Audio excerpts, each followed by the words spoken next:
and over £100 million spent on plans for a relief road that's never going to get built. Liz Twist. Question 2, Mr Speaker. Secretary of State. Mr Speaker, I have regular discussions with Cabinet colleagues on a range of issues. Interest rates are rising across the world as countries manage rising prices due to the pandemic and Putin's illegal invasion of Ukraine. But I'm very pleased to see that the UK average 2- and 5-year fixed mortgage rates have declined in recent months. Twist. Thank you, Mr Speaker. The Chancellor failed to bring in a proper windfall tax at the budget in March.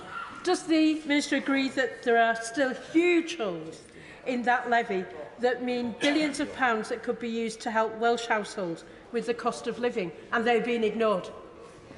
Well, Mr Speaker, the Chancellor, this Conservative government, have brought in windfall taxes on energy companies, on oil and gas which is coming out of the North Sea. Energy companies are paying around 3 times more than other companies in taxation, and I hope the honourable lady will be supportive of those companies that want to take more oil and gas out of the North Sea so that we can raise even more in taxation to support the least well-off in the United Kingdom. Shadow Secretary of State Joe Stevens. Thank you, Mr Speaker. Since his government's mini-budget, 43,000 Welsh households have paid an extra £20.3 million in mortgage payments. So that's a £20 million Tory mortgage premium in just 7 months. His government's economic recklessness continues to cause misery for people across Wales. So will he take the opportunity to apologise to them?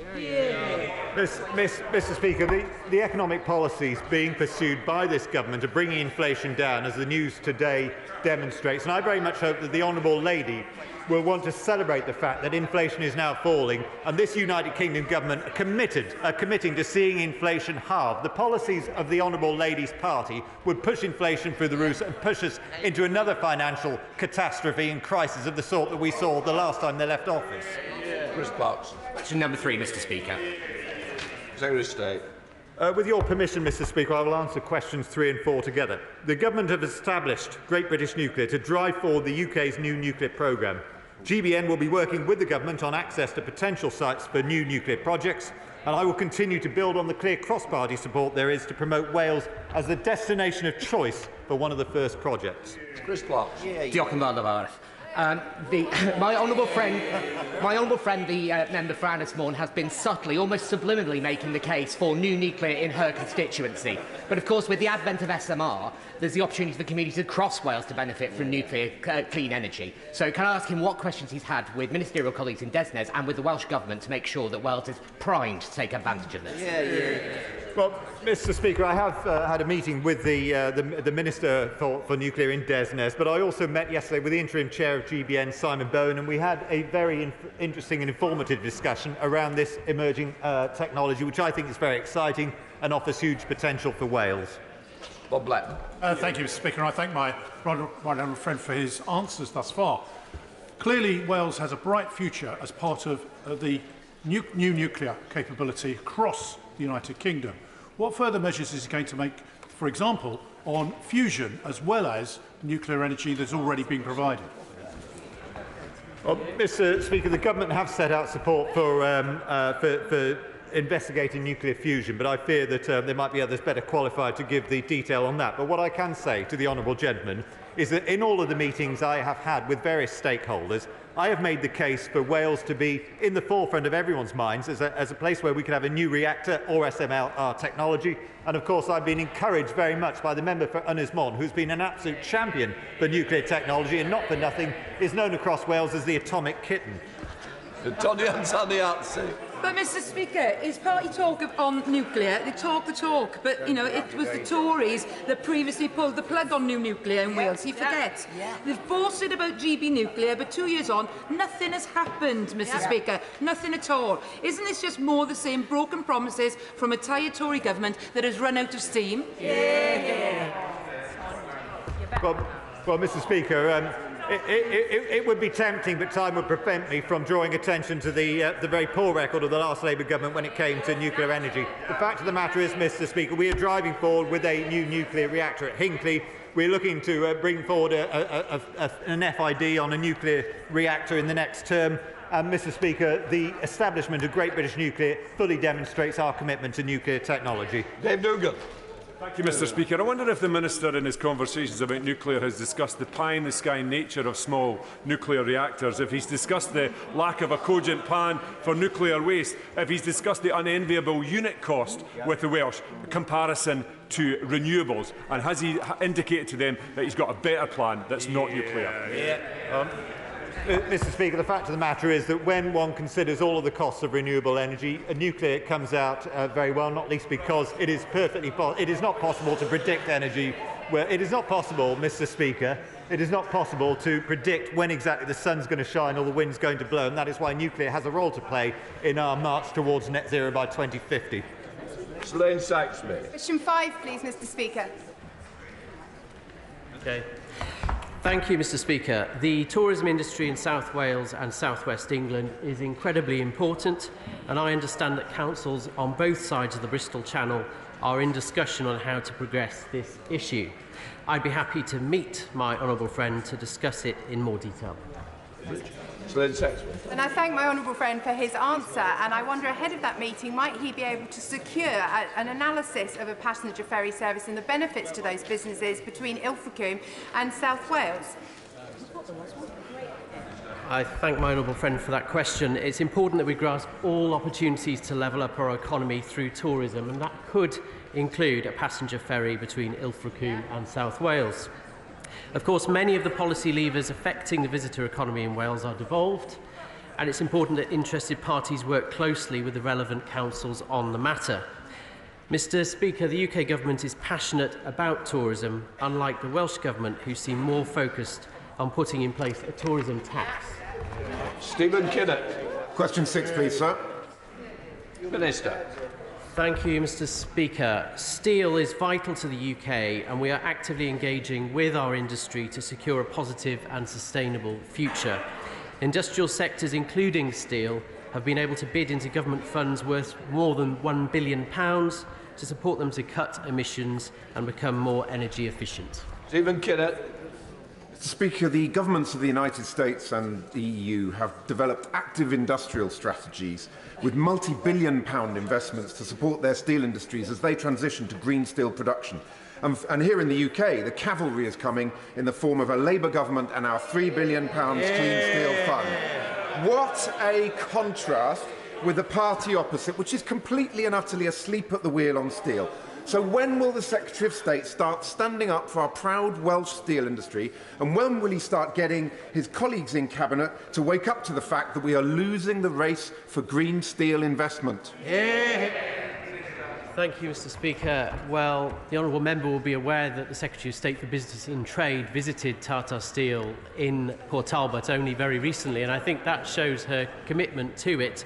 He'll also be aware of the British industry supercharger that was announced only a few months ago, which aims to bring energy costs for energy-intensive industries such as steel production in line with those of other similar countries. Mr Speaker. Mr Speaker, healthcare services are of course devolved to the Welsh Labour Government, but it is deeply worrying that only last week the Welsh Government revealed that their target for people waiting over 2 years for treatment has once again been missed, with over 31,000 people waiting in pain for over 2 years for their treatment. And in England, with virtually 20 times the population, the equivalent figure is virtually zero. One of the most important things to improving healthcare systems is the ability to compare data. There's a problem, though, if different legislators use different metrics. So will the UK government agree to an agreement between the devolved nations to share the same data so that comparisons can be made adequately? Well, Mr Speaker, I think the honourable gentleman makes a very good point indeed. We do need comparable data so that we can see exactly what is going wrong in the health service in Wales. We already know from the data we've got about the 31,000 people who've been waiting more than 2 years in pain for treatment. We know that the Welsh Government have a copy of a report, the EY report into what's gone wrong in Betsy Cadwallader Trust, a report which they are sitting on and trying to hold secret because it points out that over £100 million was misspent whilst by the Health Board under the control of a Welsh Labour government. Question number 8, Mr Speaker. Seriously. Mr Speaker, I have regular discussions with Cabinet colleagues on a range of transport matters. HS2 will benefit people travelling from North Wales to London with the interchange at Crewe, providing shorter journey times for North Wales than is currently possible on the West Coast Main Line. Chester Station is the key that can unlock connectivity between England and North Wales. Not only is connectivity vital for thousands of rail users, but also for businesses on both sides of the border and beyond. Will government commit to the rapid electrification of the North Wales train line, which will transform the North Wales and Cheshire regional economy? Well, Mr. Speaker, I think that's one of the best questions I've heard from anyone on the opposite benches so far this morning. Yes, I think that electrification of the North Wales coastline would be a very good idea, or certainly improvements would be. As the Honourable Lady will be aware, there are various improvements to the Welsh railway structure being discussed at the moment in ARNEP, and I look forward to ARNEP being published shortly. Alexander Stafford. Please, sir. Mr. Speaker, I have regular discussions with Cabinet colleagues to discuss transport links between Wales and the rest of the United Kingdom. Roads are devolved to the Welsh Labour Government, and their opposition to the M4 Relief Road, and indeed to any kind of road building at all, continues to hold the Welsh economy back, a matter which is of great disappointment to myself and my Cabinet colleagues. Alexander Stafford. Thank you very much indeed, Mr. Speaker. The economy of Wales has always worked on an east-west basis. So, for example, if you're starting a journey from Bangor in the north, it takes 3 times longer to travel to Cardiff in the south than it does to Manchester or to my seat of Rother Valley. Can the Secretary of State offer an explanation then of why the Welsh Government has banned all new road development, or how that might possibly help the Welsh economy? Hear, hear. Well, Mr. Speaker, my honourable friend raises an excellent point, and the Welsh Government's response to the roads review is absolutely extraordinary. Their opposition to road building is going to hold the Welsh economy back, and I would urge the Welsh Labour Government to reconsider the impact of banning all road building on the long-term prosperity of Wales. Morgan. When he delivered his budget in 2020, the Prime Minister, who was then the Chancellor, promised a bypass by Lannymennock and Pant in my constituency on the road that links Oswestry and Welshpool. Can the Secretary of State tell me whether that road will ever come to fruition, or whether that's just another broken promise? Mr. Speaker, I didn't hear all of that question, but I think it related to the Lannymennock bypass in mid-Wales. The fact of the matter is, Mr. Speaker, that the Welsh Labour Government will continue to receive Barnett consequentials for the road building that takes place in England, and it is a matter for the Welsh Labour Government to decide whether or not they wish to spend that money on building new roads, which is something I would like to see them do, or whether they wish to keep throwing it away on white elephants like the airport, which has lost hundreds of millions of pounds over the last few years. Tim Morgan. Question number 10, Mr. Speaker. Minister.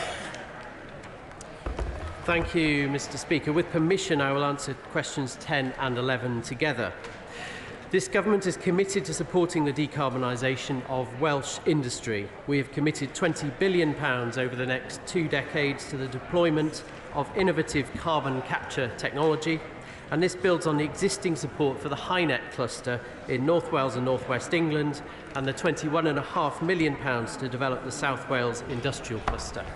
Steve Morgan. Thank you, Mr. Speaker. The best way to bring down bills in the long term for businesses in Wales and across the UK is to help transition industries away from fossil fuels. That is why Labour is calling for a national wealth fund so that we can help industries like steel win the race for the future. Can the Minister tell the House specifically what steps he's taking to help heavy industry decarbonise? Well, I thank him for that question. Of course, he's aware of an array of funds that are in place to help decarbonisation. The Carbon Capture, Utilisation and Storage Infrastructure Fund, the Industrial Fuel Switching Fund, the Industrial Decarbonisation Research and Innovation Centre, the Competitive Industrial Energy Transformation Fund, and the Industrial Strategy Challenge Fund, amongst others. Order. Bill Esterson. But the UK is the only country in the G7 whose steel industry is currently in decline. Yeah. So why won't the government end their sticking plaster approach, match Labour's commitment to a £3 billion green steel fund, and invest in a long-term plan to decarbonise the vital steel sector in Wales? Yeah. Well, I would repeat what I said earlier, which is that the Secretary of State has visited the plant in Port Talbot very recently. She's committed to it. We do need to see an electric arc furnace. That is the way forward to protect jobs and to ensure that we have steel production in the UK. Stephen Crabb. Thank you, Mr Speaker. The industrial corridor that runs along South Wales all the way west to my constituency is one of the most important in the UK. It's also one of the most challenging when it comes to decarbonisation. Does my honourable friend agree with me that the government's policies, the Powering Up Britain set of energy interventions, the Celtic Freeport that we secured, point the way to a successful decarbonisation strategy for this critically important part of Wales? Yeah. Well, my right honourable friend, of course, is absolutely right there. South Wales doesn't have former oil and gas fields in which we can store carbon, but it does have the Celtic Freeport, and non-pipeline transport of carbon, captured carbon, to fields elsewhere is what will secure decarbonisation for South Wales. Robbie Moore. Number 12, Mr Speaker. Tuesday. Mr Speaker, the coronation saw people in Wales and right across the United Kingdom come together to celebrate the monarchy. It was a wonderful occasion and it united our public and demonstrated just how strong our union is. Robbie Moore. Mr Speaker, over the coronation weekend I had the pleasure of attending a fantastic coronation church service in Haworth Parish Church, listening to our brilliant Yorkshire harpist Fiona Katie Widdop, as well as joining many other community events, and I know that my right honourable friend attended the similar sorts of events in Wales, which undoubtedly brought the whole of the United Kingdom together. So what does my right honourable friend see as the legacy of the coronation and the fantastic weekend of community spirit? Mr Speaker, I thought it was notable that His Royal Highness talked about the importance of service and volunteering being at the heart of the coronation and encouraged us all to take part in some voluntary work. So I was very pleased to join the residents of Llanhennock Village in my constituency for an afternoon of litter picking the day after the coronation, which I thought was almost as great an honour as attending the coronation itself was. Jim Shannon. Thank you, Mr Speaker. And I thank the Minister very much for that there. The celebrations for the coronation in Wales were exceptional. The celebrations for the coronation in Northern Ireland were equally successful.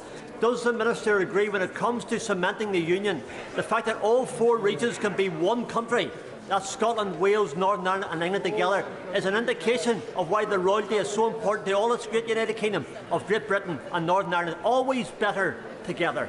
Mr Speaker, to that wonderful question I can only reply yes. Alan Brown. Thank you, Mr Speaker. Devolution of Crown Estates in Scotland. 13. Sorry, question 13. Thank you, Mr Speaker. This government is committed to supporting renewable energy generation in Wales, including for the innovative tidal stream technologies at Morlais and through our flagship Contract for Difference scheme, and supporting the huge potential of our floating offshore wind industry through the £160 million in FLOMIS funding for port infrastructure. Alan Brown. Devolution.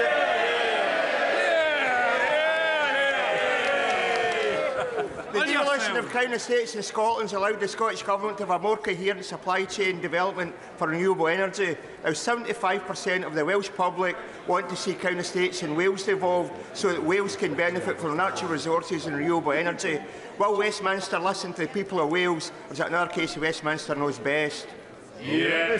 Mr Speaker, devolving the Crown Estates would actually be very risky for Wales, given the fact that at the moment the revenue spent by the UK Treasury is invested across the whole of the United Kingdom. But I can assure the honourable gentleman that this UK government will be absolutely committed to seeing renewable energy spread across the United Kingdom alongside our other priorities of halving debt, halving inflation, cutting debt, ending small votes and reducing NHS waiting lists in the areas where we're responsible for doing so. Mr Speaker, Anglesey leads the way in renewable energy, and yet it's being let down by poor connectivity. This week, the Britannia Bridge closed suddenly, and given there's a 7.5-tonne limit on the Menai Suspension Bridge, it's created absolute chaos. Does the Secretary agree with me that Labour in Cardiff should be focused on building a third crossing? Mr Speaker, the honourable lady representing Anglesey is absolutely right about this. The Welsh Labour government need to start building roads and start building bridges as well. We now come to Prime Minister's questions. Sean Hodgson. Question number 1, Mr Speaker. Mr Speaker, this morning I had meetings with ministerial colleagues and others. In addition to my duties in this House, I shall have further such meetings later today. Sean Hodge. Thank you, Mr Speaker. Does the Prime Minister agree with his friend, the Tees Valley Mayor, that the National Audit Office must investigate the Tees Works affair? And will he share details of all conversations he has had on the subject with his former Chief Secretary, the member for Middlesbrough South, and the current Levelling Up Minister, given that they've all received donations from Ian Waller, one of the project backers? Well, Mr Speaker, honourable friend, the Levelling Up Secretary, has already announced an investigation into this matter. But what I would say, it's just the same old. It's the same old bump from Labour. All we get, after years of neglect, it's the Conservatives that are delivering for Teesside. Mr Speaker, everyone here has NHS trusts in our constituencies grappling with backlogs. So can I highlight the commitment and hard work of the Gloucestershire Hospitals Trust in bringing down the waiting list over 18 months ahead of the government deadline and fast reducing the over 65 waiting list? Does my right honourable friend agree with me that those who imagine that the opposition has a magic wand up their sleeve to solve these problems need look no further than the woes of the Betsy Cadwallader board in North Wales, under Labour political control for a generation? Well, Mr Speaker, as my honourable friend says, Gloucestershire in particular has seen a significant reduction in A&E waiting times since December. We recognise, of course, though, there is more to be done, and that's why we're delivering on our plan to recover urgent and emergency care, to ensure that people get the care they need easier, faster and closer to home. Leader of the Opposition, Keir Starmer. How many work visas were issued to foreign nationals last year? Prime Minister. Well, Mr Speaker, the new statistics, as the honourable gentleman knows, will be out later this week. The most recent statistics we have, as the ONS said at the time, contained a set of unique circumstances, including welcoming many people here for humanitarian reasons. They're not work visas. The figures are out. It's 250,000 work visas were issued last year. He knows that answer. He just doesn't want to give it. And the new numbers tomorrow are expected to be even higher. The Prime Minister stood on 3 Tory manifestos. Each one promised to reduce immigration. Each promise broken. They all stood on those manifestos as well. Why does he think his Home Secretary... Order. I'm going to hear this question. Those who don't want to hear it, we know the answer. Keir Starmer. They all stood on those manifestos. So why does he think his Home Secretary seems to have such a problem coping with points-based systems? Well,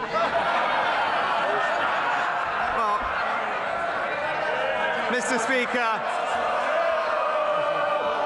And the same respect will be shown, Prime Minister. Well, Mr Speaker, just this week we announced the biggest ever single measure to tackle legal migration, removing the right for international students to bring dependents, toughening the rules on post-study work and reviewing maintenance requirements. But what is the honourable gentleman's contribution? There are absolutely no ideas. There is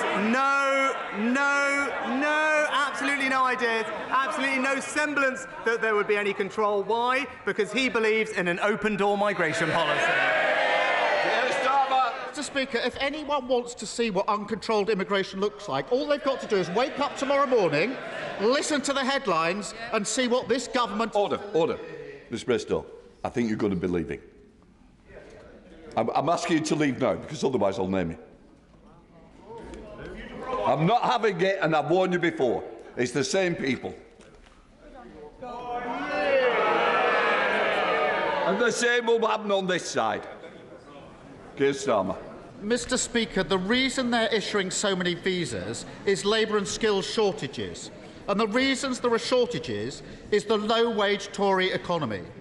Under his government's rules, businesses in IT, engineering, healthcare, architecture, welding can pay foreign workers 20% less than British workers for years and years on end.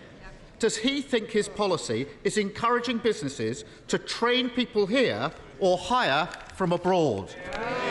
Prime Minister. Mr. Speaker, he talks about immigration, but we know his position because it turns out that Labour would actually like to see even more people coming to the UK, increasing the numbers. That's not just my view, Mr. Speaker. Those were the words of his own frontbencher who said having a target isn't sensible, and that the numbers might have to go up, Mr. Speaker. So it's clear, whilst we're getting on with clamping down on legal migration, listening to the British public, he's perfectly comfortable wanting to say that he wants free movement back. Keir Starmer. Mr. Speaker, they've lost control of the economy, they've lost control of public services, and now they've lost control of immigration. And if he was serious about weaning his government off the immigration lever, he would get serious about wages in Britain and get serious about skills and training. The apprenticeship levy isn't working. It's hard to find a single business that thinks that it is. And the proof is that almost half the levy isn't even being spent. That's fewer young people getting the opportunities they need to fulfil their potential. Businesses are crying out for more flexibility in the levy so they can train up their staff. Labour would give them that. Why won't he? Mr. Speaker, it's right that we're talking about education and skills. What he failed to mention is just in the past week, what did we discover? Thanks to the reforms of the Conservative government, our young people are now the best readers in the Western world, Mr. Speaker. Reforms that were opposed by the party opposite. He also talked about our record on the economy. And I am very surprised, Mr. Speaker, because I've stood here week after week when he's been so keen to quote the IMF, Mr. Speaker. He seemed to have missed their press conference yesterday, where they actually raised our growth forecast by one of the highest they've ever done, said that we've acted decisively to make sure that the economy is growing, and credited this government with having a very positive effect on future growth. Is the Prime Minister seriously suggesting that breaking the economy, breaking public services, losing control of immigration is some sort of carefully crafted plan? His policies are holding working people back, and all he offers is more of the same. But fear not, because speeding into the void left by the Prime Minister comes the Home Secretary. Not with a plan for skills, growth or wages, no. Her big idea is for British workers to become fruit pickers. Just in case, I can hardly believe she said this, that they forget how to do things. Does the Prime Minister support this let them pick fruit ambition for Britain? Or does he wish he had the strength to give her a career change of her own? Mr. Speaker, he talks about public service, he talks about the economy. Again, I think he's just failed to notice what's going on. The IMF, as they've said, it's right here, Mr. Speaker. Our forecasts, which he was very keen to point out just a few months ago, now their forecasts are that we will have stronger growth than Germany, France and Italy, Mr. Speaker. What do they say? They're saying that we are prioritising what's right for the British people, Mr. Speaker. He talked about public services, I said. Best reading results in the Western world. When it comes to the NHS, what did we just discover last week? Ambulance waiting times at the fastest response in 2 years, Mr. Speaker. That's a Conservative government delivering for the British people. Mr. Speaker, the Home Secretary may need a speed awareness course. He needs a reality check. This mess on immigration reveals a Tory party with no ambition for working people and no ambition for Britain. Just the same old failed ideas, low wages and high tax. Labour would fix the apprenticeship levy, fill the skills gap and stop businesses from recruiting from abroad if they don't pay properly. That's because we're the party of working people. What does it say about him and his party that they won't do the same? Prime Minister.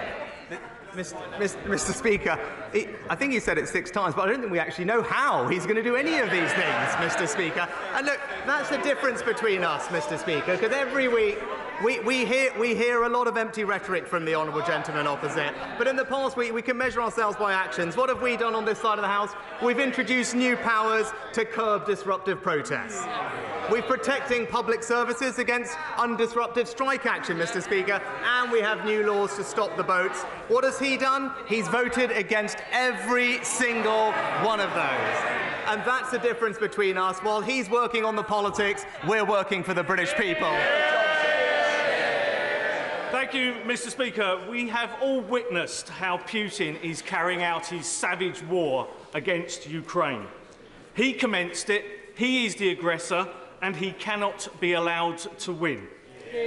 That war is now at a pivotal point. So will the Prime Minister use his friendship with President Zelensky to ensure whatever military equipment they need, they will get, be that missiles, drones or jets? Well, Mr Speaker, it was an honour to welcome my friend President Zelensky to the UK last week. I think everyone will be collectively proud of the UK's leading role at the forefront of supporting Ukraine. We were the first country to provide support for Ukrainian troops, first country to provide lethal weapons in Europe, the first to commit to main battle tanks, and most recently the first to provide long-range weapons. He will have seen the powerful scenes coming out of the G7 summit in Hiroshima last week, and I have always been clear that we will stand with Ukraine for as long as it takes. Leader of the SNP, Stephen Flynn. Thank you, Mr Speaker. Mr Speaker, we learned today that the price of milk, cheese and eggs are up 29%. The price of pasta is up 27%. The price of a loaf of bread, 18%. Does the Prime Minister agree that this is no longer just a cost of living crisis? This is a cost of greed crisis.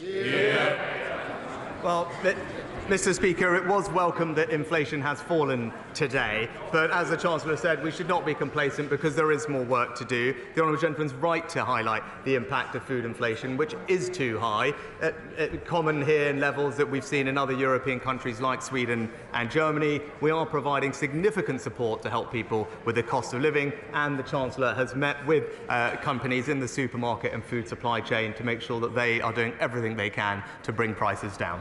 Stephen Flynn. Mr Speaker, let's get real, because the food inflation remains at a near 45-year high. Now, yesterday the Treasury indicated that the Chancellor stands ready to act, but his actions seem to be predicated on the outcome of a review by the Consumer and Market Authority. So can the Prime Minister perhaps enlighten us? When does he expect that review to conclude? Because working families can't afford to wait much longer. Well, Mr Speaker, honourable gentlemen will know that the CMA is independent of government, but the Chancellor did meet with them recently to discuss the situation in the grocery industry, and it will be for the CMA to make decisions on that. But we're doing everything we can to help consumers manage the challenges of the cost of living, Mr Speaker. But if the SNP wanted to do their bit, maybe that they could reconsider their deposit return scheme, which has been, it's very clear what people have said. As people have said, it will reduce choice and increase prices for consumers. Andrew Samuel. The Primary Care Access Plan published this month is a very welcome and substantive one, and my constituents want to see rapid delivery of it. So how quickly will the government start providing the £645 million to pharmacists? And how quickly will the SAS doctors come to GP surgeries to make prompt access to primary care a reality for my constituents? Prime Minister. Well, Mr Speaker, I thank my honourable friend for his contributions to our primary care plan. He and I both know that pharmacies already work to help many people with their health needs, and to help deliver on our priority to cut NHS waiting lists. They will be put front and centre of our primary care recovery with £645 million of additional funding. That will be released later this year as pharmacies start to provide more oral contraception, more blood pressure checks, and crucially, for 7 common ailments like ear infections or throat infections, pharmacists will now be able to provide you with the medicines that you need. Thank you, Mr Speaker. 1/4 of the population of Northern Ireland are on a health waiting list. Our workers are on strike for fair pay, and our public finances are in a mess. Will he give a commitment that the Treasury will immediately begin work on a public sector rescue package so we can transform the health service and ensure that our public sector workers are given a decent wage? And will he join with the people of Northern Ireland, Mr Speaker, in telling the DUP to get back to work now? Well, Mr Speaker, as I've been clear, I firmly believe that Northern Ireland is governed best when governed locally, and I agree wholeheartedly with him that the major challenges he raises can only be properly addressed by the restoration of the institutions. But I also understand the immediate and pressing concerns he raises, and that's why we've prioritised health in the Northern Ireland budget for this year with £20 million of more funding. And I know my honourable friend will be an important contributor to the conversations that the Secretary of State is having to embark on public service reform and restore the executive. Warburton. Thank you, Mr Speaker. 2 weeks ago, I raised the issue of AI with the Prime Minister. Only since then, we've seen announcements from firms such as BT that tens of thousands of jobs are likely to be lost to this new technology. But many will be created too. Does the Prime Minister agree with me that we need to map the jobs and the regions that will be most affected by artificial intelligence so that we can target the skills to prepare Britons for the jobs of the future best? Well, I think my honourable friend makes an excellent point, and like him, I believe that AI does have the potential to transform our economy and society, but of course it has to be introduced safely and securely. We are investing more in AI skills, not only in top-tier talent, but also enabling those from non-STEM backgrounds to access the opportunities of AI. I look forward to getting more recommendations from him for how we can strengthen our investment in skills to make sure everyone can realise the benefits that this may bring. Anna McMorran. Thank you. While the Prime Minister upgrades his local energy grid to heat his 40-foot swimming pool, hands oil and gas companies the likes of BP and Shell £11.4 billion in tax breaks, he scraps the energy price guarantee scheme, plunging record numbers of people into poverty. Is it just a coincidence that these same energy giants funded the Prime Minister's leadership campaign, or is he simply out of touch? Mr Speaker, what we are doing is taxing the windfall profits of energy companies and using that money to help pay around half of a typical household's energy bill. That support is worth £1,500. It was extended in the budget by my right honourable friend, the Chancellor, and we all look forward to energy bills coming down, which hopefully will be happening very soon. Kevin Foster. Thank you, Mr Speaker. He will recall the commitment he gave to the Building a Brighter Future plan for major investment at Torbay Hospital back in January. Does this commitment remain unchanged? Well, I congratulate my honourable friend on his continued campaign to improve Torbay Hospital. I'm delighted to reconfirm the government's commitment to major new facilities there as part of our new hospitals programme, and I look forward to further work progressing in the months ahead. Sarah Olney. Thank you very much, Mr Speaker. Under the Conservatives, so much of the UK's potential is going untapped. Anemic growth, falling living standards and declining international competitiveness. Just this morning, a solar power company developing an innovation from Oxford University said that the UK is the least attractive market in which to base its business due to a lack of incentives. This is a homegrown company that could have provided well-paid green jobs lost to this country thanks to the government's lack of an industrial strategy. So why does the Prime Minister think it is that each week more and more promising businesses are choosing to leave the UK? Mr Speaker, the Honourable Lady obviously missed the comments from the IMF yesterday, upgrading our growth performance. She obviously missed the survey of thousands of global CEOs just recently placing the UK as their #1 European investment destination. And it sounds like she also missed my trip to Japan last week, where we announced £18 billion of new investment into the UK economy. Anthony Brown. Thank you, Mr Speaker. Liberal Democrat-run South Cambridgeshire District Council is the first in the country to put its staff on a 4-day week without any reduction in pay. It's led to a reduction in services and an increase in costs. And yet last week the Liberal Democrats decided to increase the trial to a year. Why? Because the staff were happier. And now unions are pushing to spread the 4-day working week across the public sector, something that the Taxpayers Alliance estimates will cost £30 billion. Does my right honourable friend agree with the Prime Minister, agree with me, that the public sector are here to serve the public and that the Liberal Democrats aren't working?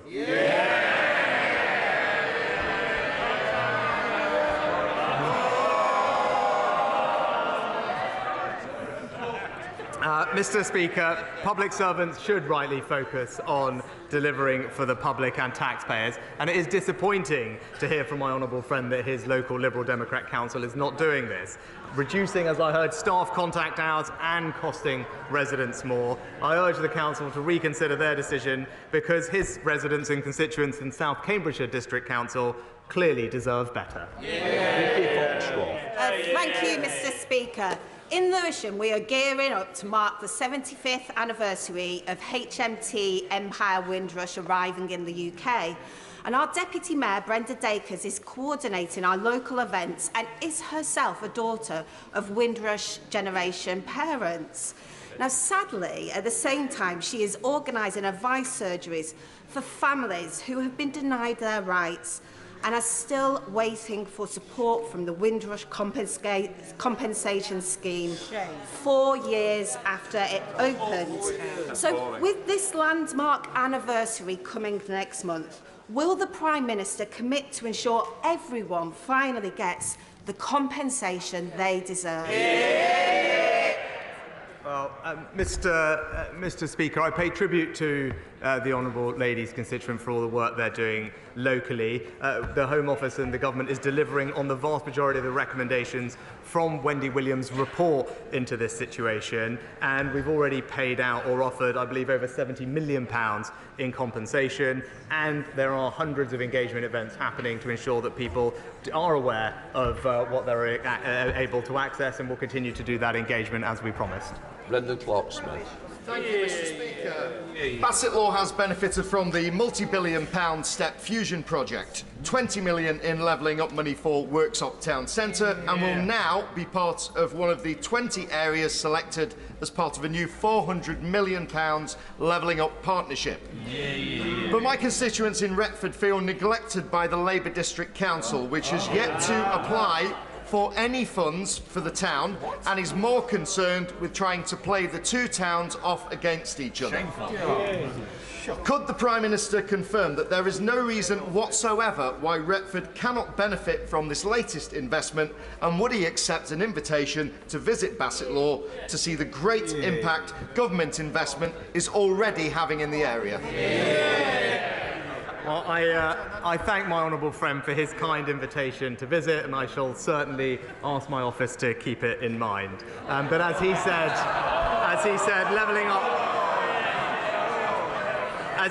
levelling up partnerships are a commitment to work hand in hand with 20 different places across England, most in need of levelling up, and to make sure that they can realise their potential and ambitions. As he says, they're backed by £400 million of investment. We'll make sure that they can be supported to thrive. And I know my right honourable friend, the Levelling Up Secretary, is looking forward to working with colleagues in Bassett Law to identify the best place to focus their work, which could, of course, include Retford.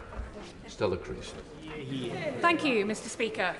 In 2016, the Prime Minister told people to vote for Brexit because it would stop unelected officials in Brussels having more of a say than his constituents. In 2023, he's asking his MPs to block Amendment 42 to the EU law bill to give unelected officials in Downing Street more say over laws than this chamber. Given the worries and the warnings from his colleagues, why is he going to let the blob have more say over things like holiday entitlements than the people who were elected to do so? Mr. Speaker, that's just simply not the case.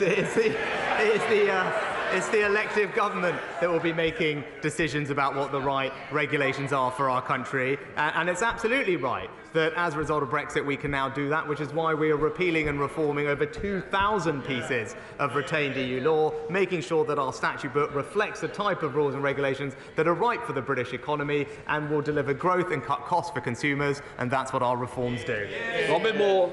Thank you, Mr. Speaker. A key issue which has haunted Keighley for many decades is child sexual exploitation and grooming gangs. I want to see a full Rotherham-style review into child sexual exploitation across my area, but yet Bradford Council's leader and our West Yorkshire Mayor both refused to back one, due to political correctness getting in the way, simply sweeping this issue under the carpet. So will the Prime Minister, for the sake of victims, work with me to ensure that our local leaders do the morally right thing and instigate a full Rotherham-style inquiry across the Bradford district? Well, Mr. Speaker, can I thank my honourable friend for campaigning on this? As I've said before, we shouldn't let political correctness stand in the way of keeping vulnerable girls safe or indeed holding people to account. As he knows, it's for authorities in the local area to commission local inquiries, and I have no doubt that he will continue to encourage them to do so. For the government's part, we've commissioned the relevant inspectorate to examine current policing practice in response to group-based sexual exploitation of children, and the Home Office will not hesitate to act on its recommendations when they are published this summer. The Chamberlain. Thank you, Mr. Speaker. Before I was elected, I worked for a number of years in learning and development in both the police and the private sector, and I'm sure we can all agree that training is absolutely vital to encourage innovation, creativity, but also for compliance. Given that seems to be a particular issue for the Prime Minister's Cabinet at present, will he agree to support my ministerial training standards bill that I'll be presenting later today? Mr. Speaker, as the honourable lady knows, there are processes and procedures in place for ensuring professional standards across government. With regard to training, what I am pleased we're doing is rolling out the lifelong learning entitlement, Mr. Speaker, to ensure that people at any stage in their career can get access to years of government subsidised financing, to ensure that we have a workforce that's fit to the future and everyone can realise the opportunities that are there. Steve Bryan. Thank you, Mr. Speaker. Owen Carey died just across the river from here, underneath the London Eye, after suffering a severe allergic reaction while out celebrating his 18th birthday. He'd simply eaten a chicken burger at a restaurant, which, unbeknown to him, and despite his asking, had been marinated in buttermilk. Owen's sister Emma, who is my constituent, was in Parliament last week with her dad and her brother for a debate on food labelling and support for people with allergies. They're fighting for Owen's Law, which is campaigning, among other things, to change the food information regulations surrounding allergy labelling in restaurants.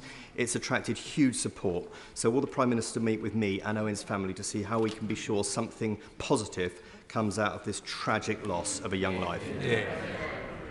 Well, Mr. Speaker, I thank my honourable friend for raising Owen's case, and I know the whole House will want to join me in expressing our condolences to Emma and all of his family over what happened. I will absolutely ensure that my honourable friend gets a meeting with the relevant minister to discuss food labelling appropriately so that we can make sure that things like this don't happen.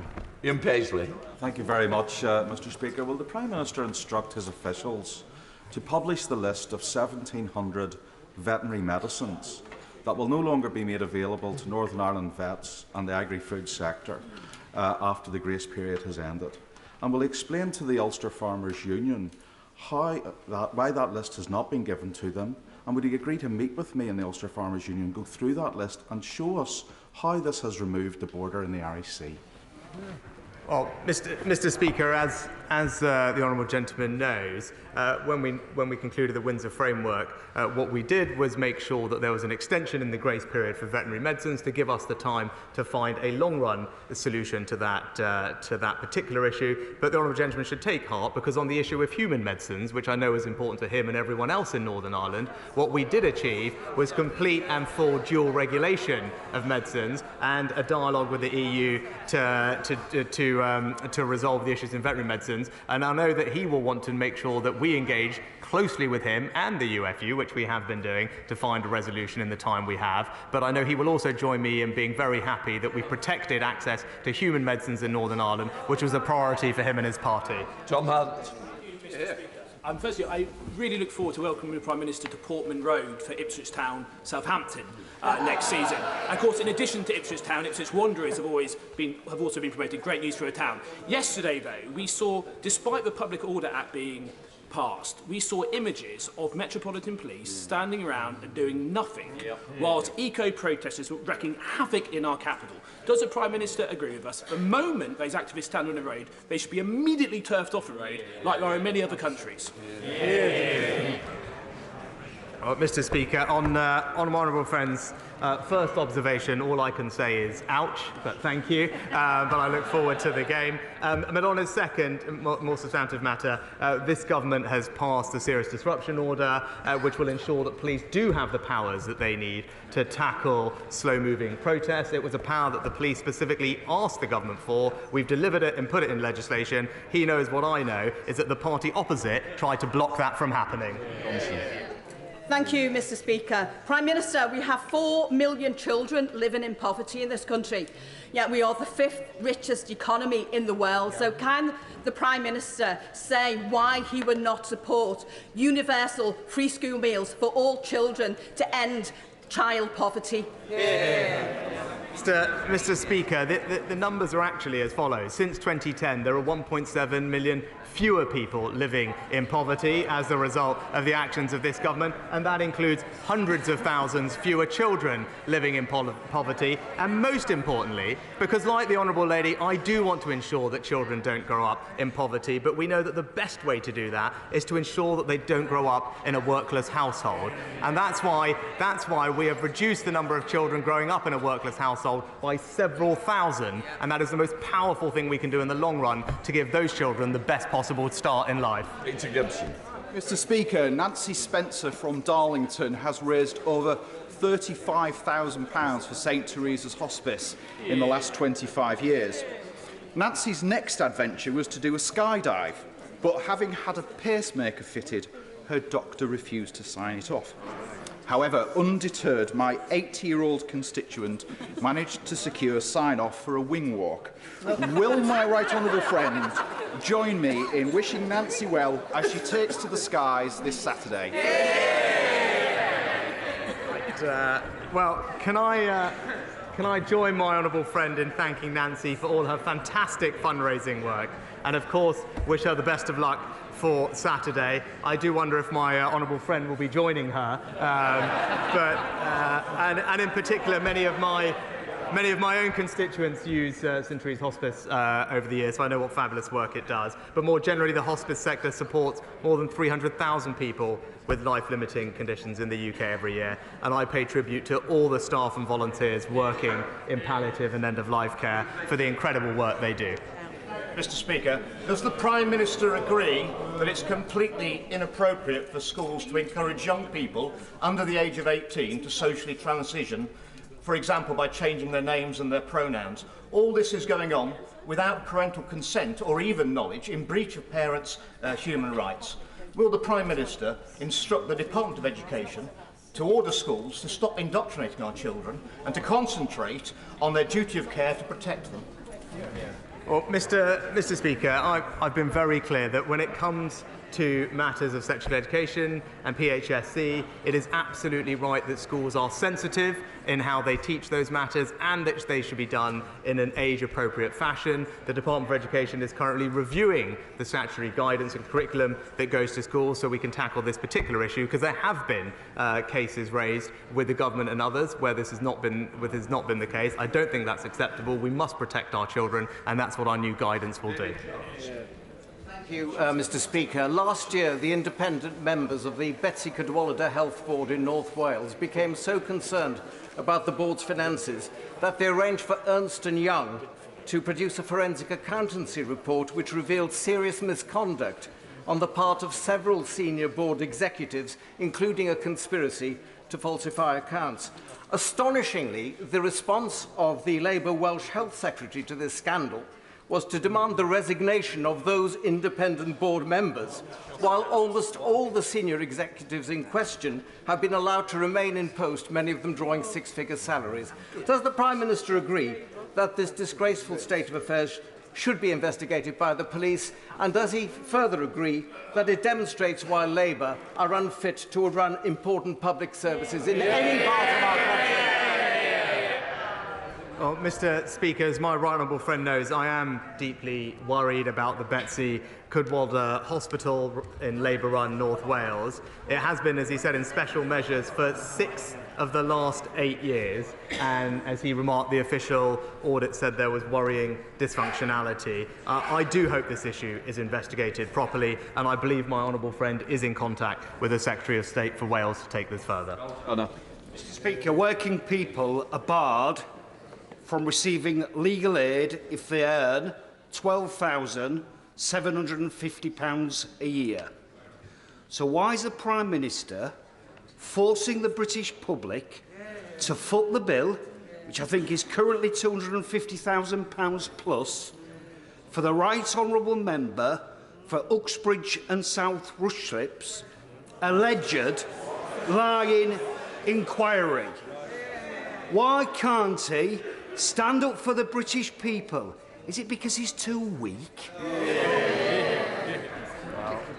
Mr Speaker, it's actually a long-established process across multiple administrations that former ministers are supported with legal representation after they have left office to deal with matters that relate to their time in office. That has been the practice for many years, as I said, across multiple political administrations, both Labour and Conservative. No question, Dean Russell. Thank you, Mr Speaker. Thank you. I welcome the government's ongoing engagement to ensure that mental health is treated as equally as physical health. And of course, in my own constituency of Watford, Watford General Hospital, we recently received about £350,000 for improvements to mental health facilities, which will help massively. But given the importance of this issue, would the Prime Minister join me in encouraging fellow colleagues from across the House to attend an event I'll be hosting for the Baton of Hope on the Terrace Pavilion at after PMQs today to raise awareness around mental health and suicide prevention? Thank you. Well, Mr Speaker, my honourable friend is a fantastic campaigner on mental health, and I'm pleased to learn about all the work he is doing with the Baton of Hope. I'm pleased that we're also putting more government money into mental health services and taking more action on this issue than any previous government, investing an extra £2.3 billion a year, and I would encourage all colleagues to join him in attending the reception on the Terrace Pavilion. That completes Prime Minister's questions.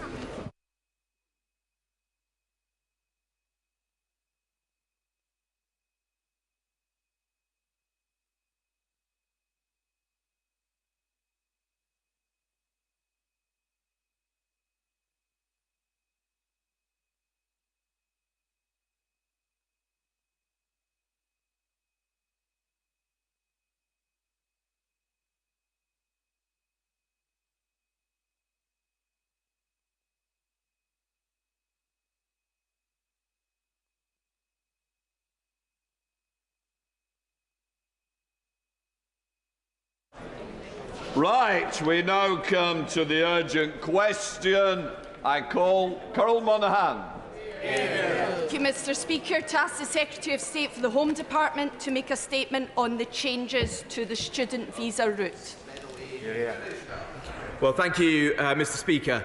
Net migration is too high, and the government is committed to bring it down to sustainable levels. The most recent official statistics estimated that net migration in the year to June 2021 was at